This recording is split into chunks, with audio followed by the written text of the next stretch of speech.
Gavin Newsom doing right now? Watch what he's admitting on camera. As it relates to undocked healthcare, yeah, I'm proud of that because I believe in universal healthcare. You know, others may say it, I get it. First state in the country, regardless of pre-existing conditions, ability to pay, and regardless of your immigration status. I promised that, I promoted it, I ran 3 times on it. I did it when I was mayor. People know who I am. We failed on the border. Wait, first of all, he's saying he failed on the border. Did he just admit that on camera? Look at Ezra Klein's face.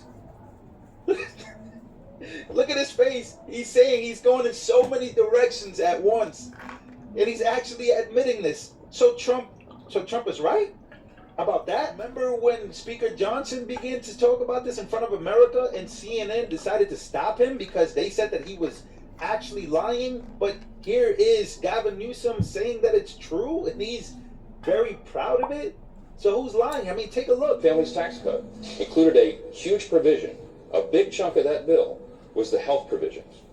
Now, why are we saying that they want to restore taxpayer-funded benefits to illegal aliens? Because that's exactly what they did.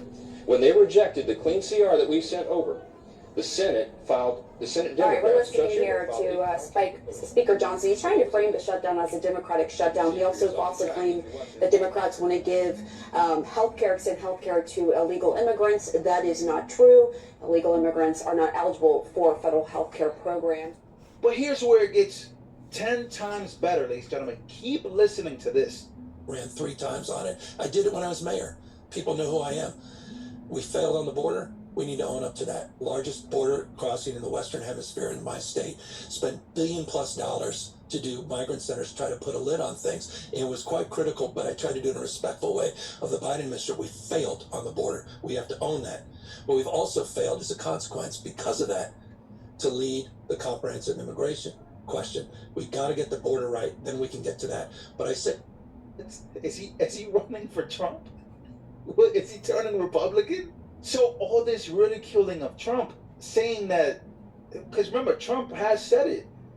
And again, Ezra Klein says that Trump often lies about giving health care to illegal immigrants. But yet here he is admitting that. And now he's also saying that they actually did fail on the border. So he's making some... Let's keep going. Let me not get distracted here. But you guys get where this is going. This is pretty crazy. There's more. We've got to get the border right, then we can get to that. But I say that to make the point. You don't need sanctuary policy in this country if we have a federal government doing its job. In the absence of that, we'll deal with the cards that are dealt. And one of the cards that are dealt is people are going to end up in the emergency room, and you're going to pay for that one way or another. I want to keep the people out of the emergency room. I want to keep people healthier. I want to keep people safer.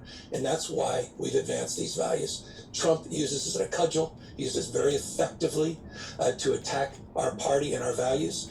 But I'll stand up to it. And good people can disagree, but I'm very mindful. Why did Democrats fail on the border? Because we didn't own up to the reality. We didn't take responsibility. But beneath it, what happened, right? Joe Biden was not a guy who didn't know that you shouldn't have, chaos at the border. You sent down National Guardsmen at a level of why for policy. Well, I think the why was everything's in reaction to Trump. Sort of the overreach of Trump. Yeah. We come back and we then move 180 degrees in the opposite direction when we didn't need to or shouldn't have. And you saw mass migration across the country. It was hardly unique in the United States. You had all of the shock and supply chain shock and issues around COVID, coming out of COVID, et cetera, that created even more pressure. And then it became overwhelming. And then what also became overwhelming was this notion that we can't do it without Congress. And then Biden then proved Trump right by doing it without Congress. In the last 6 months,